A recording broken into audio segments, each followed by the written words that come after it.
Praise God. Amen. Samahan niyo muna po ako sa isang panalangin bago natin buksan ang ating mga banal na aklat. Amen. Hallelujah. Dakilang Ama, aming Amang makalangit, Diyos na makapangyarihan at ang may akda ng aming mga buhay. Salamat po, Ama, sa pribilehiyong ito na makadalo at makasamang muli ang aming mga kapatid sa banal na gawaing ito, Ama.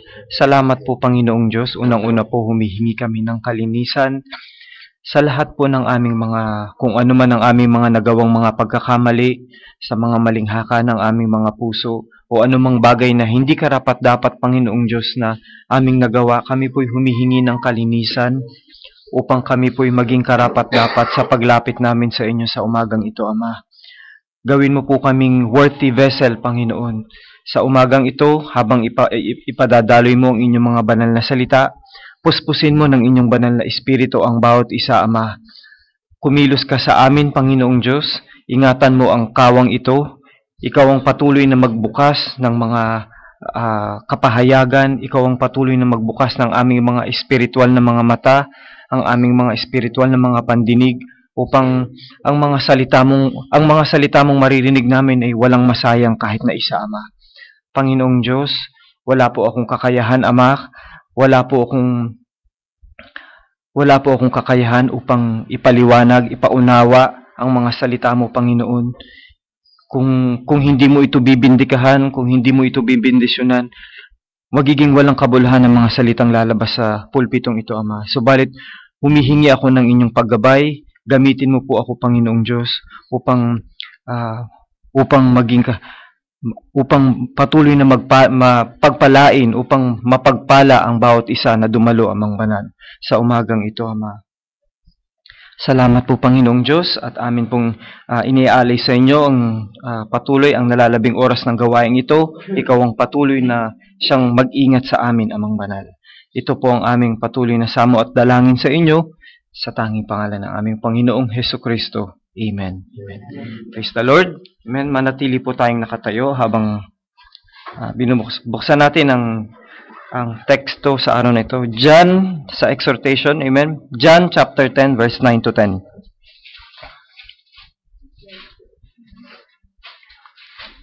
Praise God. John chapter 10, verse 7 to 9. Amen.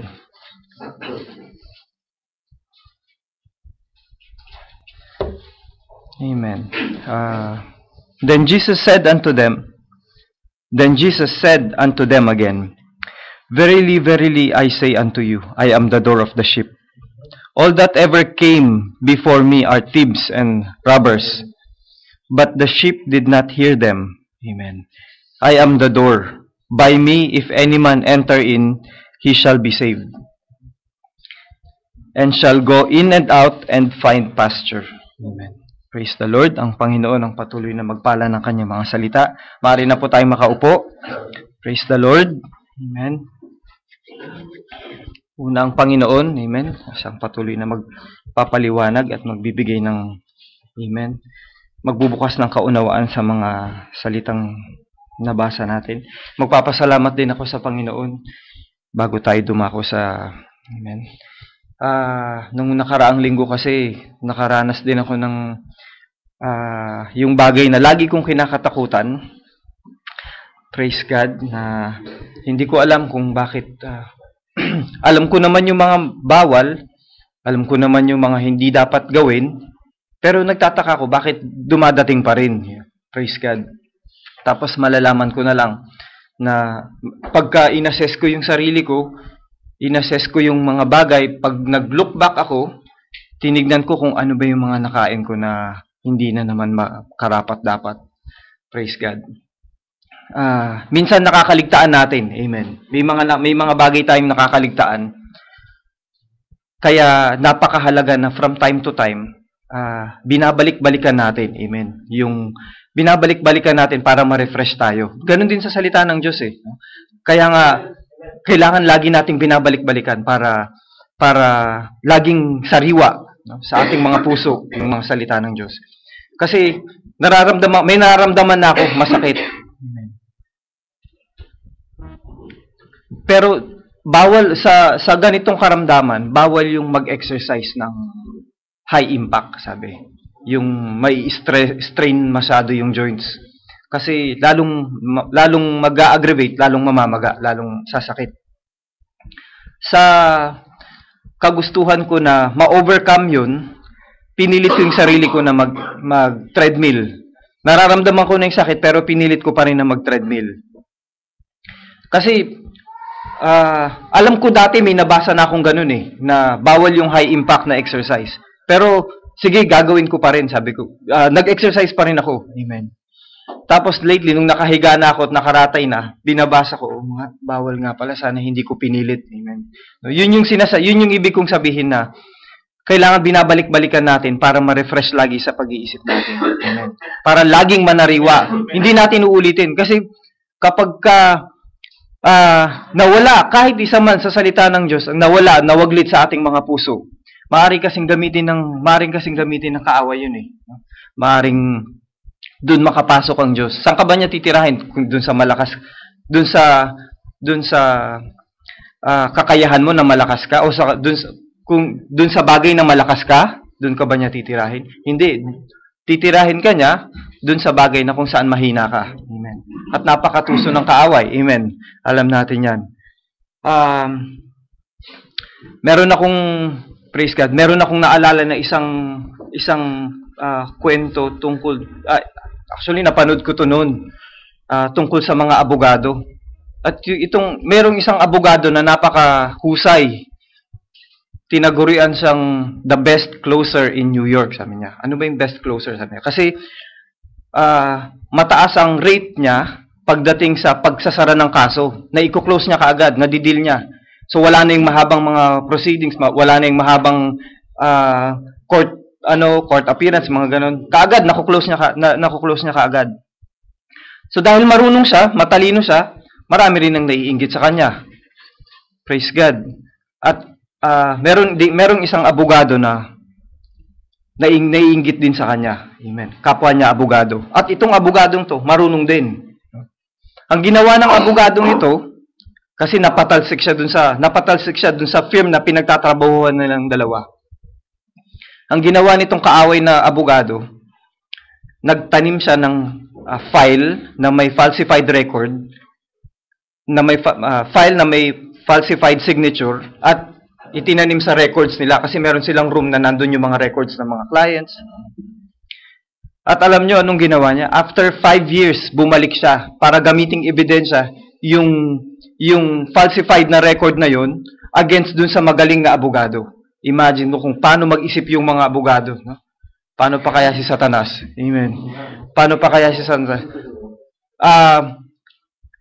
He was on the brink of losing his career. Mawawalan siya, madidebarred siya, mawawalan siya ng lisensya. Pati lahat ng mga napag-ipunan niya, pati lahat ng mga naipundar niya, mawawala. Kasi dahil dun sa signature na yun, falsified na signature, mawawalan lahat ng kabuluhan ng ginawa niyang pagtatanggol, lahat ng mga, praise God. So imagine, after 5 years, dun lang nag-retaliate, no? Kasi alam nung matalinong abogado, nakaaway, na after 5 years, mas magiging valid yung ebidensya niya. Kasi bakit tinago nila bakit nagkikip ng ganung record, yung firm na ganito, na alam naman nila na mali pala, sabi niya. Praise God, naiisip ko, hindi nga talaga pwedeng magmalaki yung tao. Hindi pwedeng ipagmalaki ng tao na malakas siya, marunong siya, may kaya siya. Hindi pwede kasi anytime, no? May nakaabang lang si Satanas. Hinihintay niya lang din yung tamang oras na para maitumba ka. Amen. Praise God, no? Kaya unang Panginoong Diyos, sabi nga yung kinanta natin, it's by heavenly love. Kaya it's by grace. That's why we're here. Salamat sa biyaya ng Diyos, kaya tayo naririto. Amen. Salamat sa Diyos. Amen. Sa mga pagpapala niyang ito. Ang title ng exhortation na ito ay inspired sa message ng ating prophet na The Door Inside the Door. Amen. Praise God. Sabi nga ng prophet, it's an unusual text. It's an unusual title. It's an unusual scene, no? Kasi inahalin tulad ng Panginoong Hesukristo yung sarili niya sa pinto. Bakit kailangan pang pinto? Amen.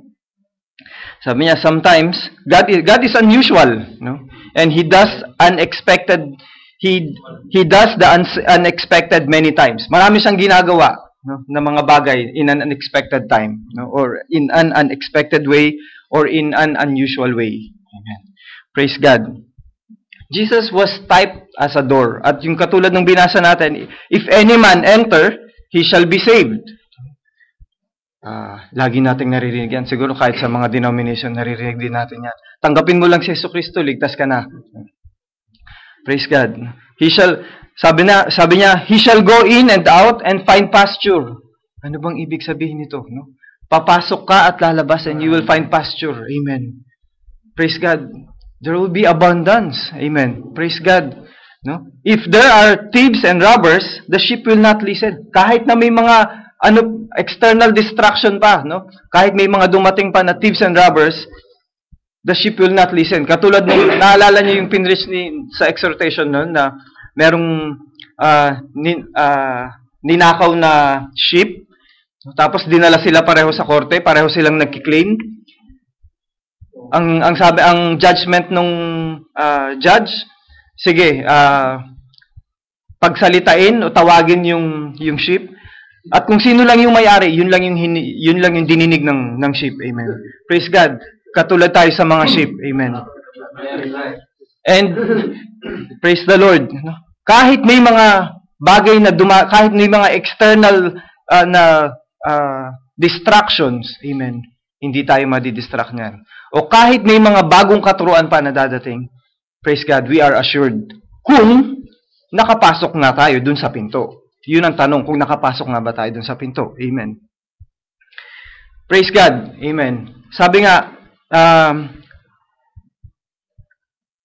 kapag nakapasok tayo dun sa pinto, we will find rest. Amen. Pero kung hanggang ngayon, restless pa rin tayo sa mga bagay na bagay ng sanlibutan, lagi na naiisip yung mga bagay ng sanlibutan, o kung anumang bagay, restless pa rin tayo, tanungin natin ating sarili, nakapasok na nga kaya tayo sa rest ng Panginoong Hesus? Amen. Praise God. Meron akong nabasa, sabi niya, praise God. Ito isang phenomenon at hindi rin nila ma-explain kung bakit nangyayari yung bagay na to. Amen. Na-experience nyo na ba yung meron kayong kukunin, papasok kayo, nasa baba kayo, meron kayong kukunin, aakyat kayo papasok kayo sa kwarto nyo o pupunta kayo sa kabilang kwarto. Pagdating nyo sa kabilang kwarto, hindi nyo na maalala kung ano yung kukunin nyo. Na-experience nyo na ba yun? Amen. Praise God. Merong pag-aaral na sinasabi na yun yung tinatawag siya na event boundary. Yun yung sinasabi, event boundary. Yung event boundary daw, hindi natin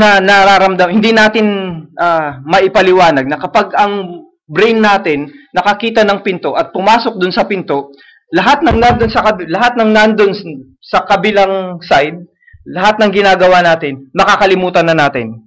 May phenomenon na ganun. Amen. Yun yung, ang tawag daw doon ay event boundary. Amen. Ang brain natin, nagsisend siya ng signal na kapag nakakita ng pinto, lahat ng ginagawa mo doon sa likod, makakalimutan na. Amen. Praise God.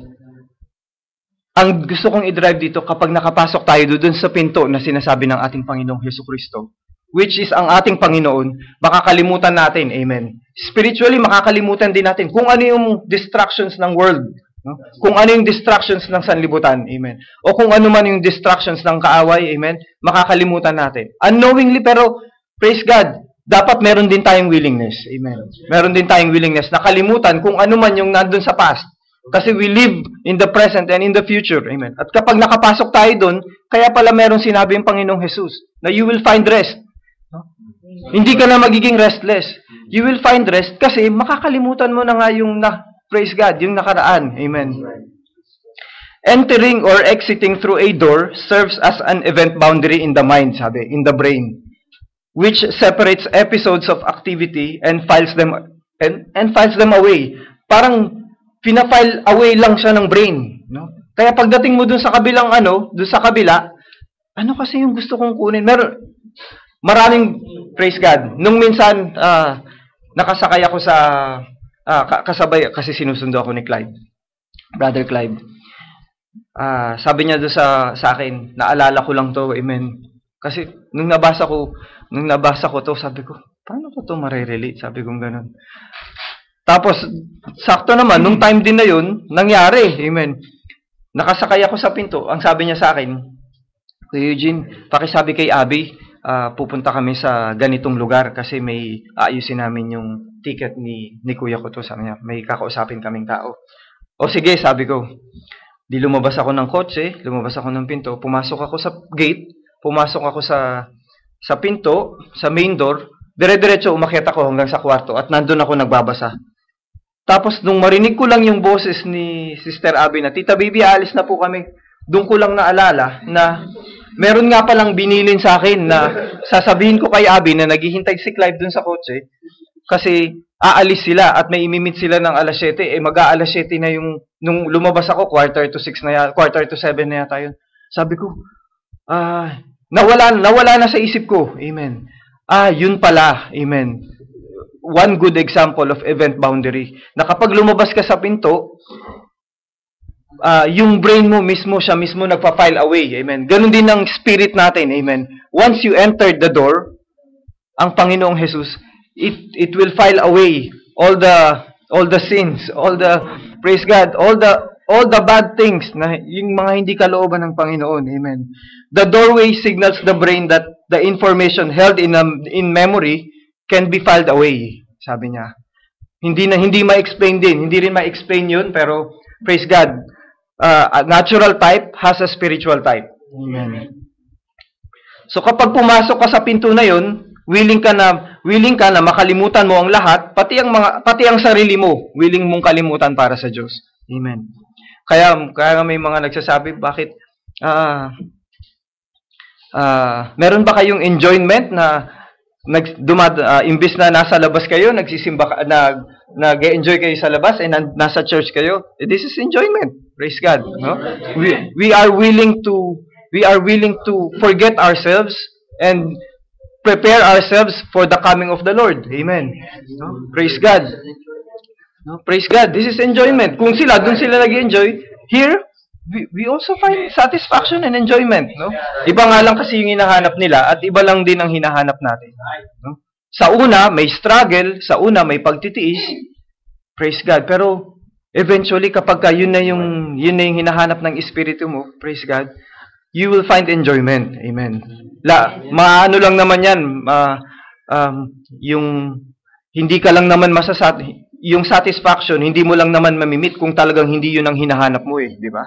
Praise God. Praise God. Hanggang may humahatak sa'yo, hanggang may bit-bit ka pa, may mga bumabagabag man sa'yo, baka hindi pa talaga nakapasok sa pinto na sinasabi ng Panginoong Jesus. Kasi ang promise niya, by His word, you will find rest. No? So, praise God. Nakakatulog tayo ng mahimbing. Praise God. Napakasarap ng may mga dumadating man na mga bagay, praise God, may mga dumadating man na mga events sa buhay natin, we still find comfort and rest, no? Hindi tayo nag-aalala.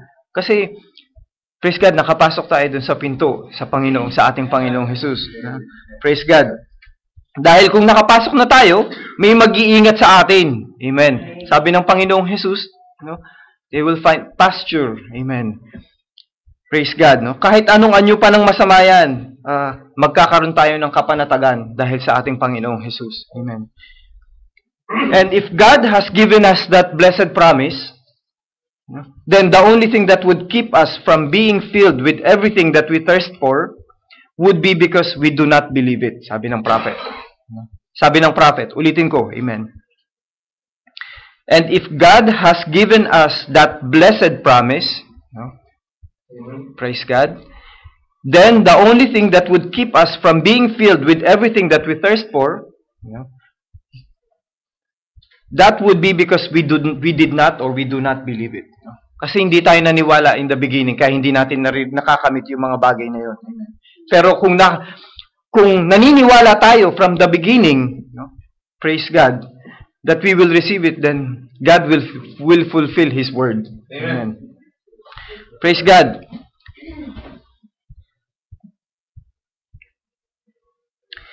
Amen. Gusto kong mag-cite ng isang example na, praise God, na sinabi ng Amen.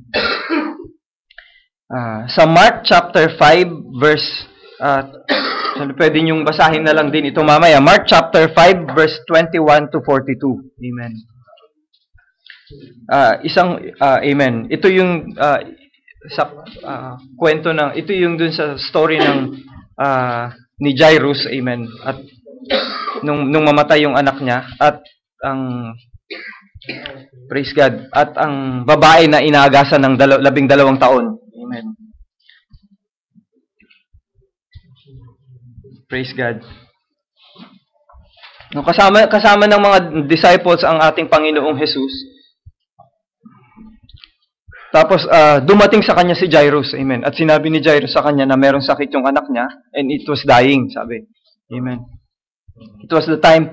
Actually, ang gusto kong i-point dito is yung woman na inaagasan ng 12 taon. Amen. Na sa loob ng 12 taon, she can't find any rest. Ano? Bakit? Amen. Sa custom and law ng mga Hudyo, kapag ang babae ay nandun sa kabuanang yung dinatnan siya ng kanyang kabuanan, bawal siyang hawakan kasi marumi siya. Amen. Praise God. So kung marumi siya, ceremonially unclean, sabi nila, lahat ng hahawakan niya o lahat ng humawak sa kanya o lahat ng bagay na mahawakan niya, marumi. Pag marumi, hindi mo pwedeng hawakan. So imagine sa loob ng 2 taon, 12 taon, praise God, she cannot find rest. No? Kasi paano nga ba naman, kahit nabibili lang siguro siya, iaabot, pagka nagkahawakan, marumi na rin yung tao na humawak sa kanya, o pati yung mga doktor nagpapagaling sa kanya, marumi na rin. Hindi na rin pwedeng, ceremonially, they are unclean and they cannot participate dun sa mga customs and traditions nila. Amen. Umupo siya, pag umupo siya, amen, marumi na rin yung inupuan niya, hindi na rin pwedeng upuan ng kahit na sino yun, kasi pag may umupo doon, marumi na. So imagine yung discrimination, imagine yung praise God, imagine yung inabot niyang praise God, no? Pangungutya. Amen. Pero at that moment when she saw Jesus Christ at sinabi niya sa sarili niya na mahawakan ko lang yung laylayan, yung dulo ng laylayan ng kanyang kasuotan. Amen. Gagaling ako. Amen. And from that time on, she found rest. No? Praise God. Nagkaroon siya ng, amen, nagkaroon siya ng rest. 12 taon. Amen. Imagine. No? Sabi ko nga, napakahirap. No? Praise God. Yung may arthritis ka nga, napakahirap. Wala ka pang discrimination ito. Pero alam nyo, yung sabihan ka na, matanda ka na kasi, kaya ka nagkakaroon ng ganyan. Uugod-ugod ka na kasi, kaya, alam nyo, naririnig ko yan sa mga ka-office mate ko. Pero, sa mga kakilala ko, yun nga lang, minsan medyo masakit. Paano pa kung totally i-separate ka ng community mo dahil ceremonially, dahil unclean ka, you're not fit. No? Praise God. Lalong mas mahirap yun. Sabi ko na, praise God. Sabi ko, alam nyo,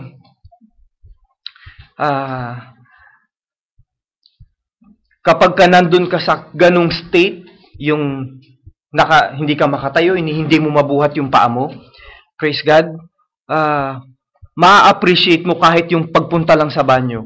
Praise God. Pupunta ka lang sa banyo, ma-appreciate mo na, Panginoon, salamat at nakarating ako sa banyo. Praise God. Napakalaking pasasalamat. Praise God. Kaya, each and every one, every moment, pasalamatan natin ang Diyos. Amen. Pasalamatan natin ang Diyos. Amen. lalo kong na-appreciate yung nakahakbang ako ng 3-4 na steps. Praise God. Dahil sobrang sakit. Hindi ko maipaliwanag yung sakit. Parang masakit ang ipin mo, na parang masakit yung ulo mo, parang may humihila sa mga ugat mo. Praise God. Napakasakit. Kaya mas praise God. Thank you, Lord. Dahil nakatayo ako ngayon sa araw na ito. Praise God. Kung ibabalik natin, gaano pa kaya yung babaeng yun? Amen. 12 years. 12 taon, mas masidhi yung pinagdaanan niya. Pero salamat sa Panginoon at binigay niya yung halimbawang yun sa atin. Amen. And in every way, give thanks. No?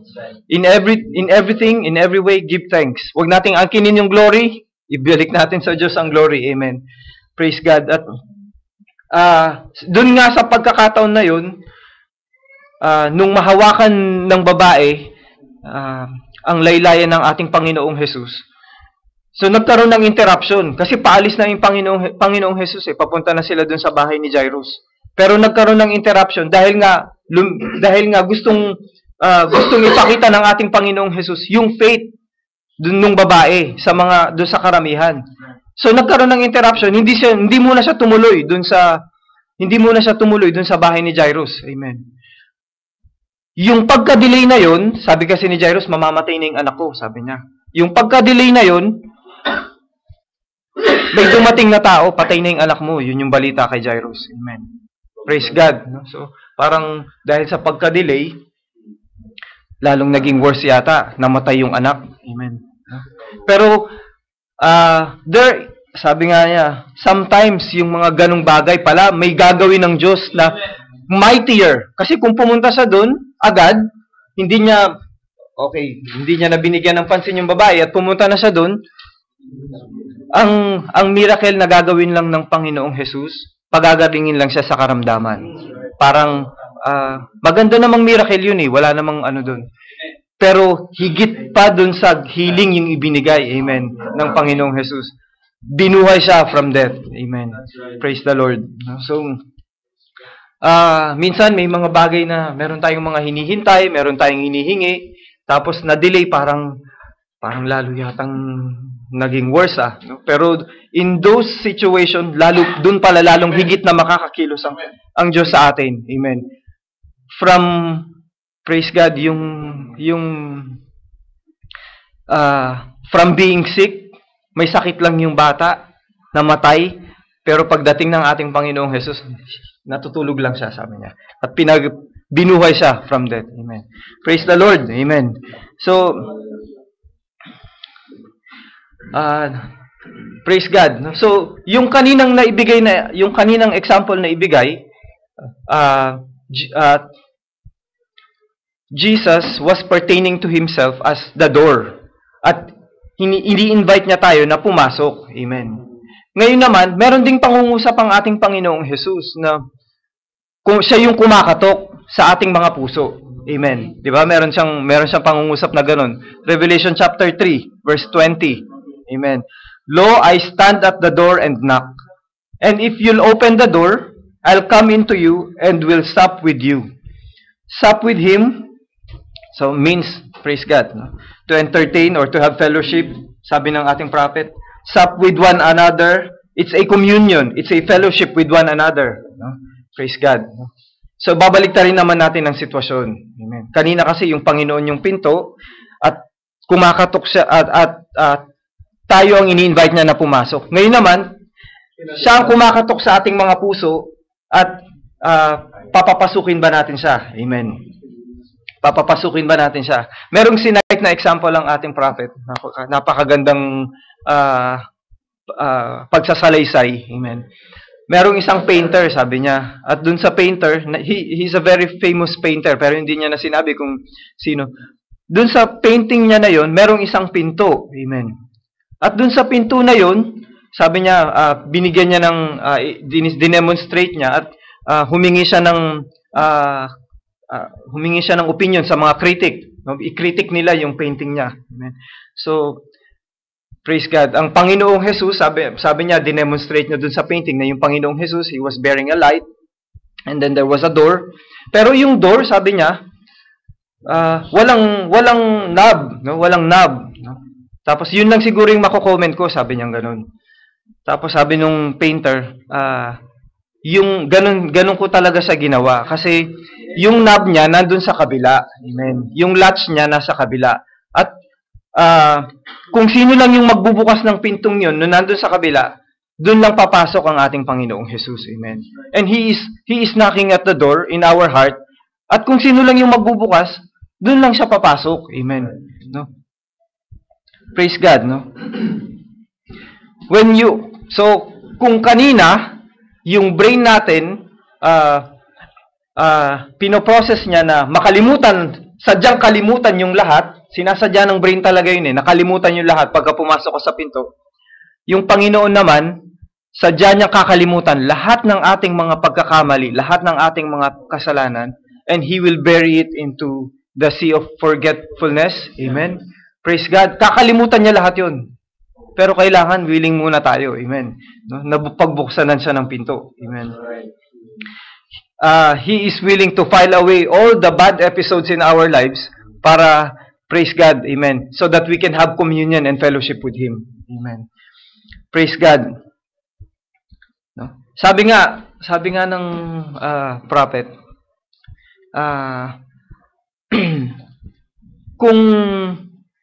kung merong dadating at kakatok sa pinto natin, amen, kahit, let's say, sabihin natin si Sheikh Hamad, o si Sheikh Tamim, no? Kahit hindi natin siya kapananampalataya, kapag pagka kumatok siya sa pinto, amen, at pinagbuksan na natin, what a privilege, di ba? What a great privilege, kasi napakayaman ng bansang Qatar, praise God, napaka makapangyarihan nitong taong to. Kakatok siya sa inyong, He will knock in our humble house. He will dine, no?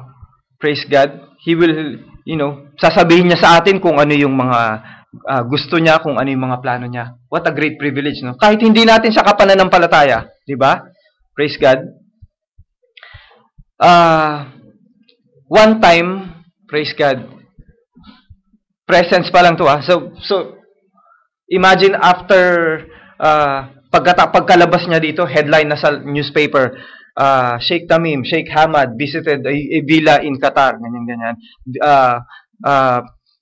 Villa in Qatar na lived by Filipinos, ganyan. This humble Filipino, sabi niya, magiging headline, ma-broadcast sa buong mundo kasi binisita ng isa sa pinakamakapangyarihan sa mundo, sabihin na natin. Praise God. Yung presence pa lang ng taong yun, parang magagalak ka na, maiiyak ka na. Praise God. Sobrang saya mo na kasi nandun yung presensya niya. Meron yung iba nga dumaan si Pope John Paul.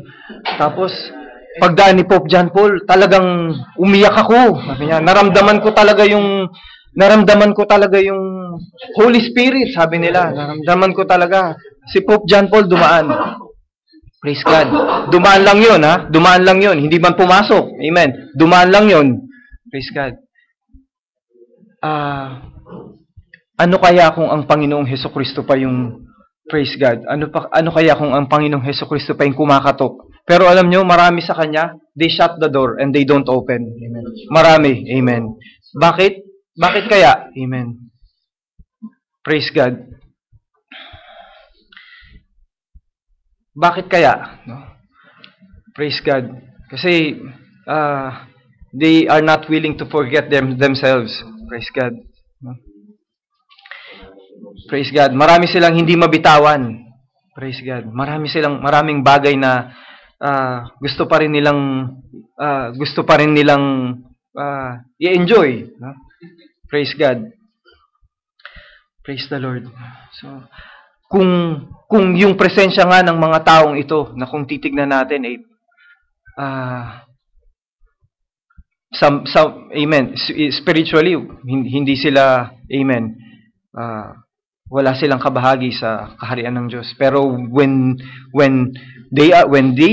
if they will come here and they will parang uupo sila dito and then they will dine with us. Napakalaking privilege nun. How much more, no? Ang ating Panginoong Jesus. Praise God. Hallelujah. Amen.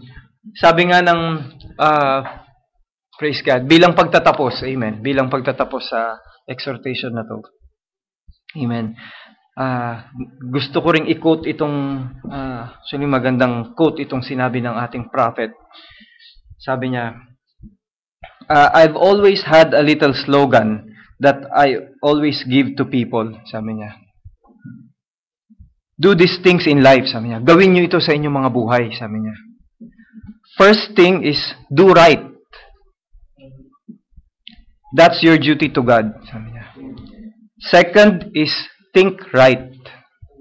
That's your duty to yourself. And you're bound to come out right. Sabi niya. That's exactly right. You do right and then think right. And as long as you are going right, then you can't be going wrong. Amen. Praise the Lord. Maraming salamat sa ating Panginoong Jesus. Naaniyahan kong tumayo po tayong lahat at samahan niyo po akong muli sa praise God. Praise the Lord. Hallelujah. Dakilang Ama, aming Diyos na makapangyarihan sa lahat.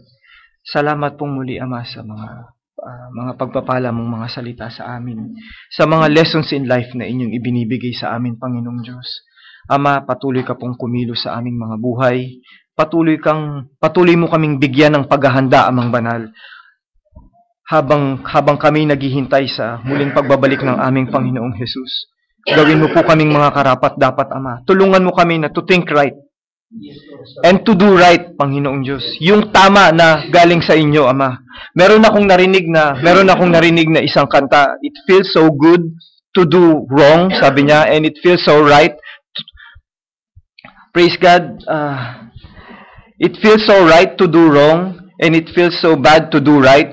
Lord, wag mong ilagay sa aming mga kaisipan yung bagay na ito, Ama.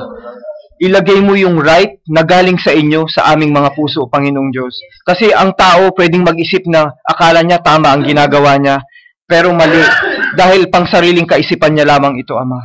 Lord, tulungan mo kami na ibigay mo sa amin ang inyong kaisipan, Ama, upang gawin namin kung ano ang tama, isipin namin kung ano ang tama, and we will not be going wrong, Panginoong Diyos. Salamat po, Ama, sa mga kapahayagang ito na ibinigay mo sa amin. Itimo mo sa aming mga puso, Ama.